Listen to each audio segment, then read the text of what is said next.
there, community bankers. Welcome back to the Correspondent podcast from Independent Correspondent Bankers Bank.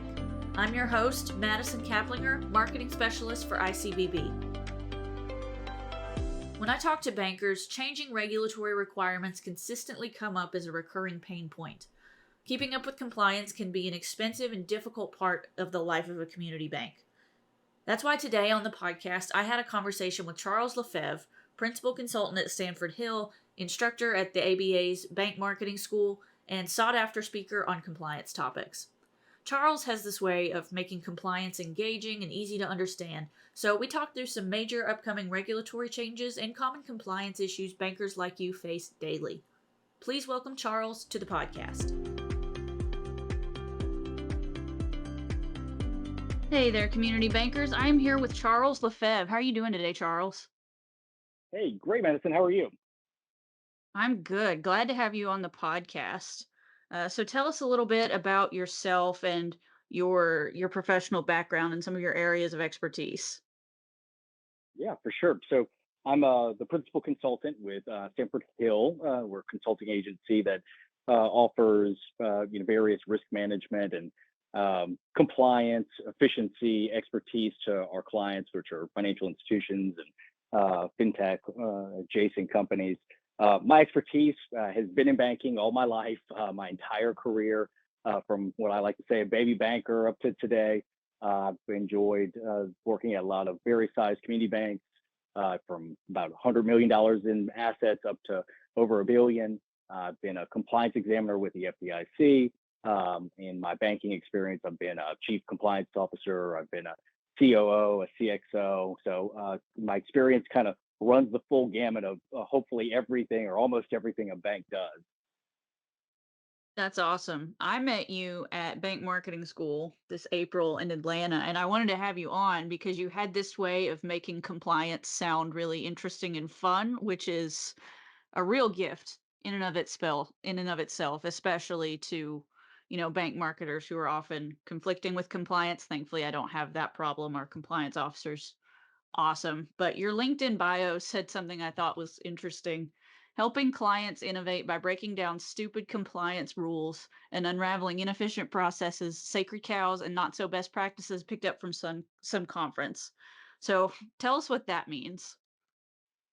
Yeah, so obviously a mouthful, but I think on the down low, don't tell everybody, but I hate compliance because I hate rules. So and while that may not be completely true, I think understanding a rule in and out, what the rule is saying, it helps you actually create what it is that you want to do. Unfortunately, I know we've all experienced the Dr. No syndrome of compliance officers that lead with the no. And while that's not everyone, and that's not everyone's goal, and sometimes, quite frankly, the answer is no. My goal is always to look for, well, where is that yes? Where is the opportunity? Because if we know the rule in and out, then we can turn it into something. There is a way, more times than not, to accomplish our goal. It may not be exactly what it was that we thought at the outset, but hopefully it's something better than nothing at the very least. And at the most, we're using that to actually innovate our practices and say, hey, we were doing it this way because somebody called it a quote unquote best practice. We heard it somewhere, and so we've been doing it, but that's not even the rule. That's not even why we need to be doing this. Let's change it to accomplish business and business sense as it relates to banking. Absolutely. And I love that way of thinking. I think we'll get a lot farther with that way of thinking than with I'm low key a rule hater too. So I see where you're coming from there. So, what are some of the biggest compliance related issues you see in community banks that you work with? Whether that's something that they're not doing that they should be doing, or things they should be doing that they're not, or, whatever it may be. I think community banks are really great at being compliant. So that's the positive thing. But making sure that we're compliant is bedrock, baseline to who we are as bankers. We sell trust. I mean, we sell the public's trust in us. So being compliant is really important to everybody that I work with, and that I think is a phenomenal thing for our industry. Things that people struggle with, fair lending because of how complicated or how seemingly complicated it is, and how sometimes the way that our various regulators interpret the fair lending regulations, that's always difficult. Similar, but a little bit less difficult, the CRA. So it's adjacent to fair lending. I've always liked to say, and Madison, you heard me say this at marketing school, don't confuse the two. They're related, but they're completely different. But obviously making sure that we serve our communities is not the struggle. It's usually how do we tell the regulators that we are serving our communities? So I see that a lot. And then rule changes. So, as you know, we have this new FDIC modernization of the official signs that's coming out. Whenever a rule change occurs, bankers usually get concerned because, like I said at the outset, they want to be compliant. So making sure they do it right is always a challenge, at least initially. Yeah, and it makes sense that community banks are especially on top of it with compliance because I mean, my understanding is, the big banks set aside budgets for their fines, right? If they break rules, they can do that. Community banks really can't. Yeah, no, it's much more difficult, at least in the economy that we're in today. But yeah, good risk management practice always says keep a cushion for something, depending on your risk tolerance. That understanding that if some banks might say, okay, we don't really understand this. This is what we want to do. We think that we know exactly what we're getting into, but we're gonna, somehow, some way allocate something for a potential fine. Well, yeah, I mean, there's a way for any institution to be able to do that.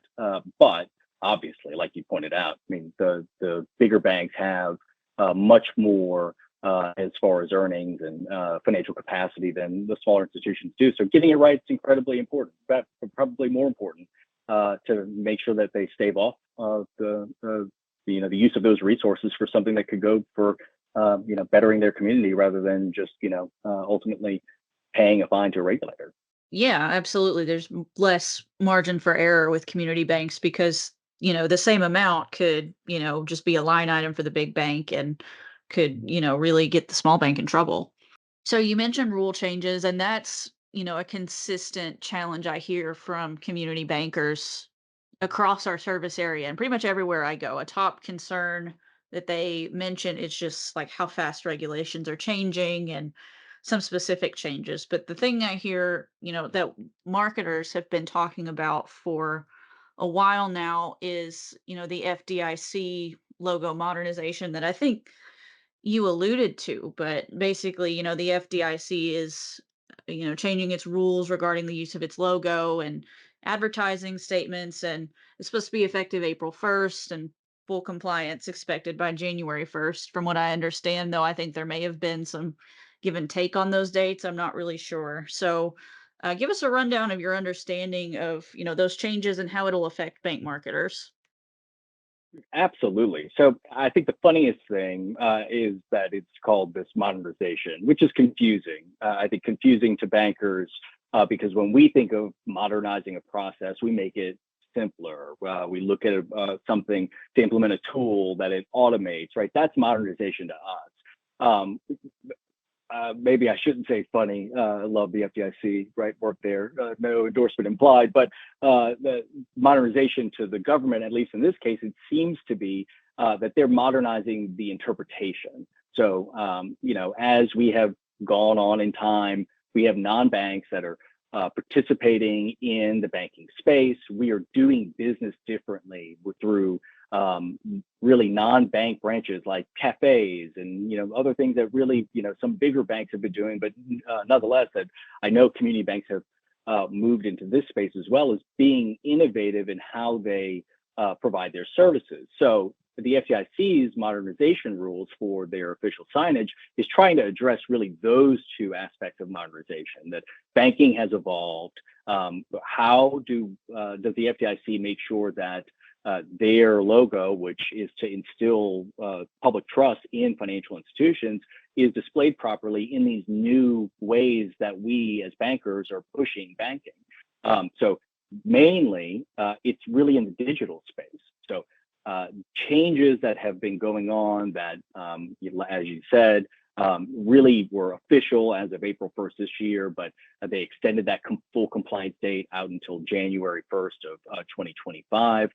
That looking at these things and how they have really changed, in my opinion, it would be incredibly important for a bank marketer to focus on really what's that official digital sign and how is that going to impact me? Because that's probably the most work as far as what's really changing, especially for a community bank. Yeah, for sure. And I know like we talked about the signage and the official, logo displayed on, digital spaces. But are there also some key changes regarding the use of FDIC insured versus member FDIC, like that set of verbiage?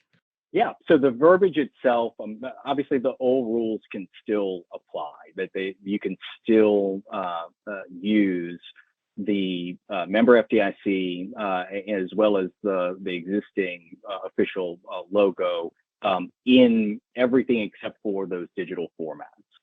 But the FDIC has made some minor modifications to what it is allowing or what it would like to see as far as that official words that are being used. They've included a whole new vernacular, including something called an IDI, which I absolutely love, which is talking about depository institutions, but making sure that a bank is using the proper language so the public knows that they are a member of the Federal Deposit Insurance Corporation, that those deposits are entitled to insurance up to the $250,000 as applicable.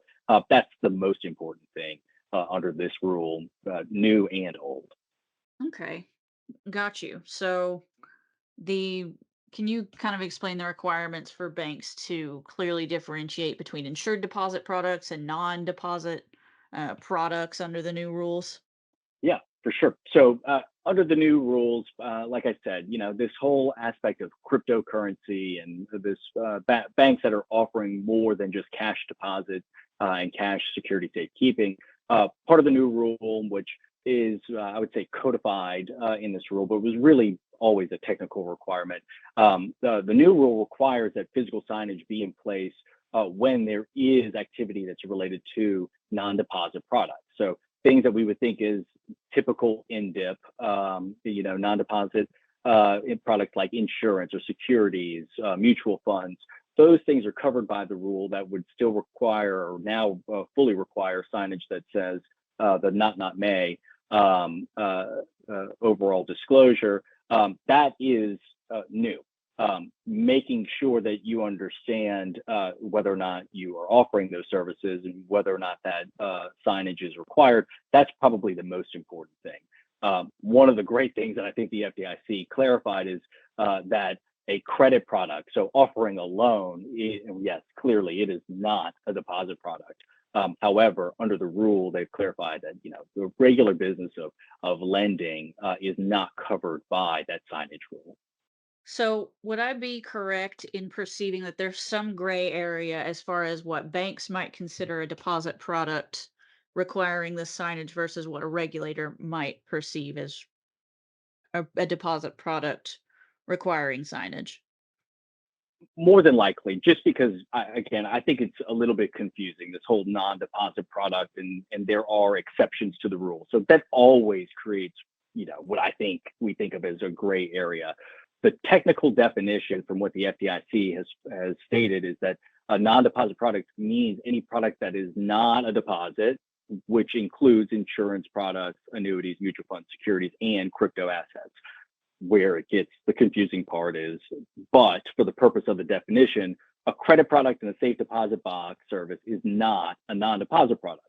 So they are non-deposit products, but they aren't. Clearly, it's confusing, but it's a limited exception, I think, for bankers, bank marketers, knowing that a credit product is not applicable to this non-deposit product definition and sign, as well as safe deposit boxes, which are more common, right? Obviously, a bank is more than likely providing loans, sometimes less frequently today, but sometimes providing safe deposit box products and services. Those aren't applicable. to the new signage requirement. That really leaves more, anything that's more complex than that, you probably have a non-deposit product that you're dealing with. Gotcha. So new logo goes on, digital assets describing deposit products. It doesn't go on non-deposit product pages and advertisements. Absolutely. So this isn't just in digital. The new digital sign clearly goes on bank websites, apps, and ATMs. So making sure that those are all fully covered.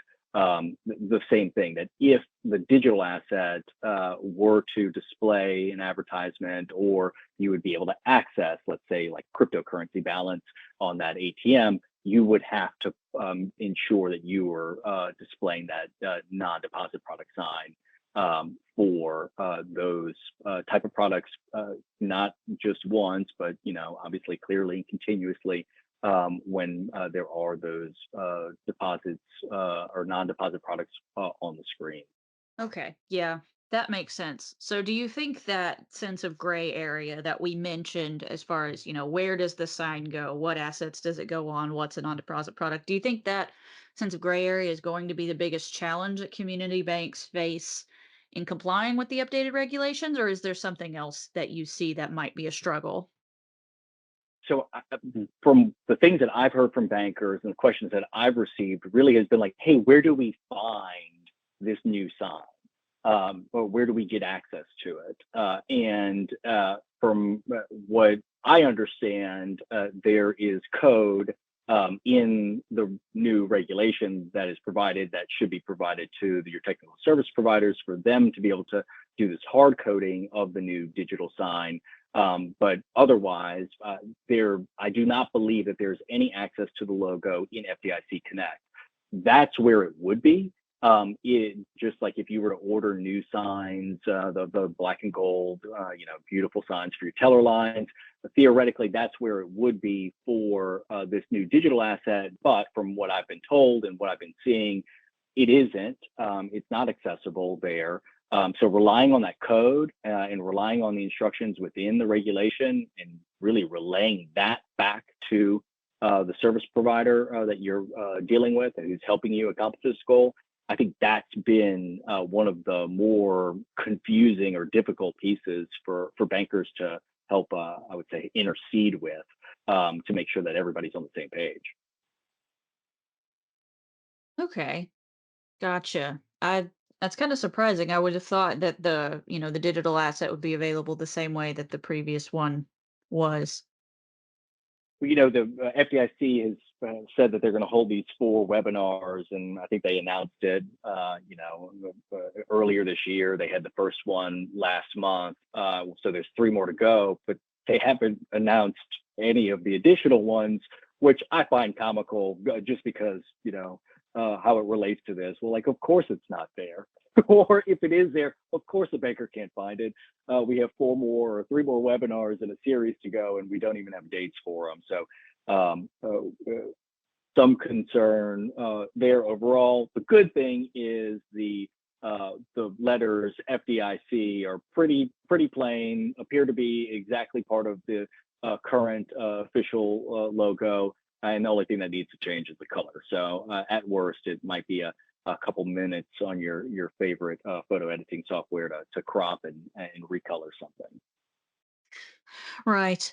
I always think it's interesting how like different compliance officers interpret, things like remember FDIC equal housing lender like disclosure requirements. I've seen some banks go as far as having to have like member FDIC after their name on LinkedIn or Facebook, or it's on every post, or things like that. So it's like a little game I play, like how zealous is your compliance officer? Yeah. Uh, no, it is something that clearly is important to have because we want everyone to trust the deposits in our banking system. So thinking of it that way, yeah, clearly it's important. Now, I always think that the key is this an advertisement? So is your logo on your face on whatever it is, right? Pick your favorite social platform. Does it require member FDIC simply because the name is out there. But I think there are two things. Number one, is it an advertisement? So is an advertisement? If it's not, then it doesn't require the rule. And then is it a means to place it there? Does it cause any way to not be clear conspicuous? So, like as an example of an exception in the signage rules, if you don't have to put member FDIC on a pen or a pencil because it's printed too small. I wish that we would have had more clarity and modernization on those digital pieces where you could see like this example, like it doesn't have to be included as part of your name. So don't include it there because it's not reasonable because it would be printed too small. Now, as we apply, is this a digital asset? Is this a way to access deposit accounts, right? Those are the questions that I think are still going to be lingering, and then how we display that, like in a header on Facebook, which I don't believe that anyone is going to be able to do on their own. How is that going to actually work without, in my opinion, further clarification from the FDIC? Yeah, I think that's a helpful way to think about it. Is it an advertisement? Is it clear and conspicuous? And just, the reasonable person rule to a degree, right? Apply a bit of common sense there. So, other than the FDIC regulation changing, it just seems like there's just an avalanche of new regulation and regulatory changes that have come on in the past year, like the new, consumer protection regulations coming down the pipeline with tighter oversight on the fintech partnerships and third-party risk management and, use of things like AI. So, how are these new regulations expected to or meant to enhance consumer protection, especially with some more innovative financial products and services that are beginning to take shape and be prominent? Yeah, no, that's a huge question. So I think that our hope is that every regulation is made to help a consumer because more than likely, right? We've all seen the what is Schoolhouse Rocks, how a bill is made. Thinking of that concept that it starts with someone being harmed or a citizen not liking something and it working into a bill. Well, then if it's important to the citizens of the United States, well, then clearly it should be important to banks, and that's why we want to make sure that we fulfill these rules. Now, when it's we have rules that are sometimes or seemingly created where there is no precedent in the law, where it is seemingly overreach or execution outside the law. That's where it gets tougher and harder to justify. So that doesn't cover everything. I think you can see some of the more recent changes, like 1071. There's a law that says that we must have this small business data reporting requirement where we get into the gray area. Well, is there overreach from the regulator where they're asking for more than what was allowed by law? And so do we as banks or the industry, do we really need to provide that? Or is it just like a really nice to have for the regulator? The question being, why can't we just focus on the law? So trade groups have been phenomenal in helping try to fight back on those things, which I appreciate because through all the changes that we've seen, that I know I've seen through my career in banking, now more than ever have our trade groups, I feel like, been incredibly involved and willing to go to court over some of these changes, which is great for banks, if not just to get clarity. But where do we find, as bankers, where do we find that solace of consumer protection?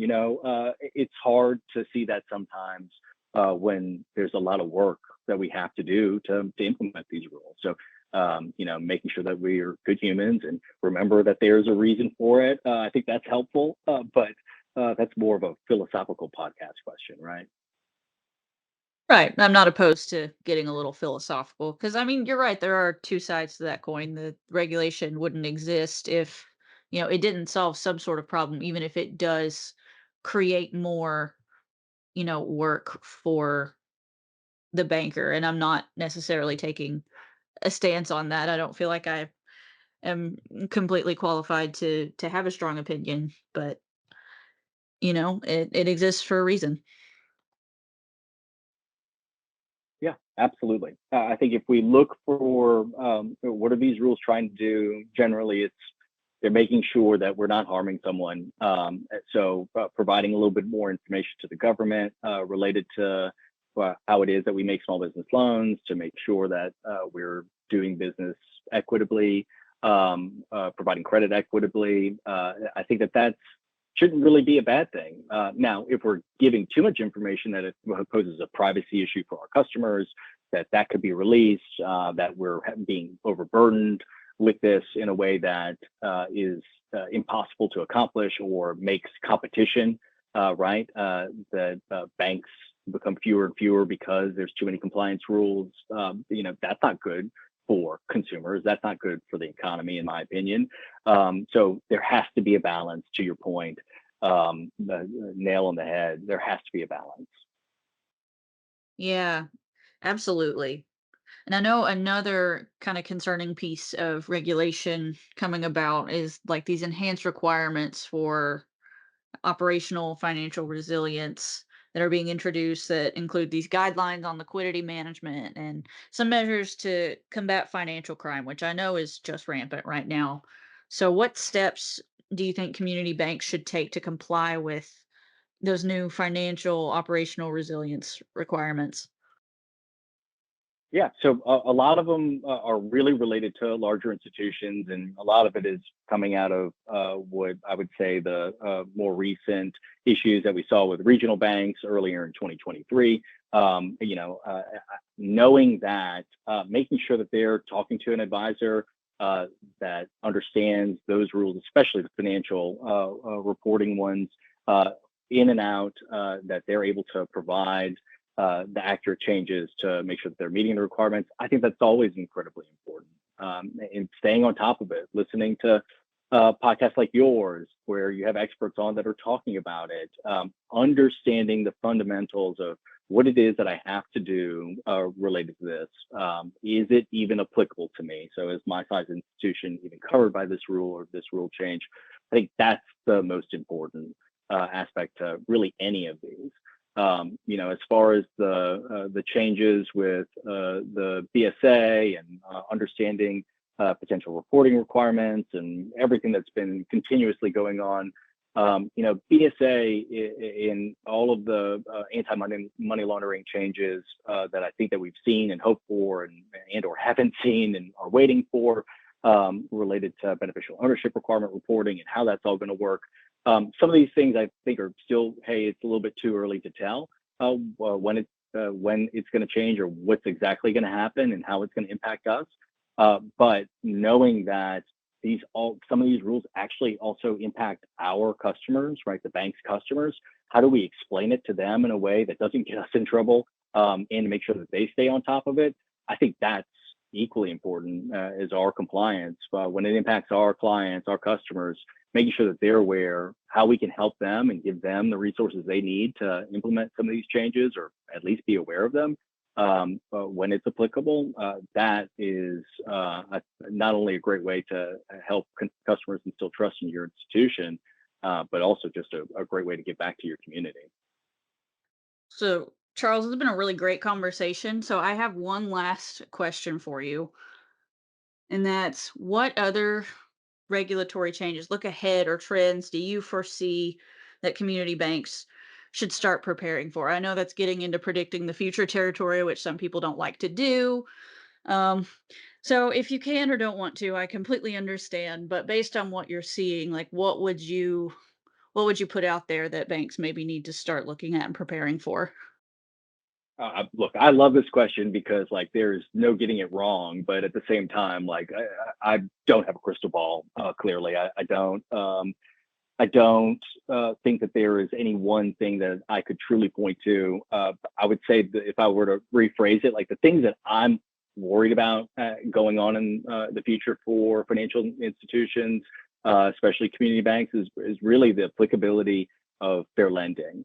I see a lot of banks struggle with redlining and these things that I would consider to be more complex concepts related to fair lending, and how not just the FDIC, the OCC, right, the Fed, how they interpret fair lending laws, but also how the DOJ and even states, the state government looks at fair lending.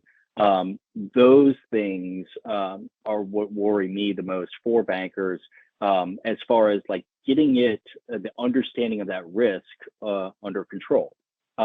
I don't think that this is an issue for the majority of banks. If you look at the number of either referrals by the regulatory agencies to the DOJ or the DOJ's actions against financial institutions themselves, like it's really limited. It's not that many. So I don't think that banks are really doing a lot of things wrong. Well, definitely not on purpose, but more times than not, this is limited interactions. But understanding what their risk is in these areas is incredibly important, because that could be the difference between explaining like, hey, this is the business case, this is why you might see these things, this is what we've done as an institution to mitigate these risks, versus like, oh, I had no idea what's next, and then having to have a too difficult a discussion with Washington office or the DOJ even, that's getting pretty inflammatory and, again, unlikely to occur. But understanding your risk as it relates to fair lending, especially with the 1071 changes that will be occurring for small business, things that we've never done before, that's where I would focus my attention if I were a bank. Because I think being smart and really understanding your risk, especially in the most complex areas where you may have risk, that helps you set your compliance program apart from really anybody else. That is what we're in the business of, right? Taking risk and managing them, whether it's credit risk, compliance risk, no matter what it is. So when we understand it better, when we understand our credit risk, we have a better loan, right? We have a better action plan related to that. When we understand our compliance risk, it's no different. Absolutely. And I cannot think of a better way to have ended this podcast. I think that was really helpful. So, Charles, thank you so much for your time and your expertise. I think, compliance is an area of struggle for, a lot of banks as fast as things change, and bank marketers especially. So I think, some of the expertise you shared in this podcast is going to be really helpful at this time. For sure. Great. Thank you, Madison. I appreciate it. Thank you for listening to the Correspondent podcast from Independent Correspondent Bankers Bank. We hope you've heard something that you can take back to your community bank. Be sure to follow us wherever you get your podcasts. If you're listening on Apple Podcasts, leave us a rating and review, or on Spotify, turn on the notification bell so you never miss an upload. See you next time, community bankers.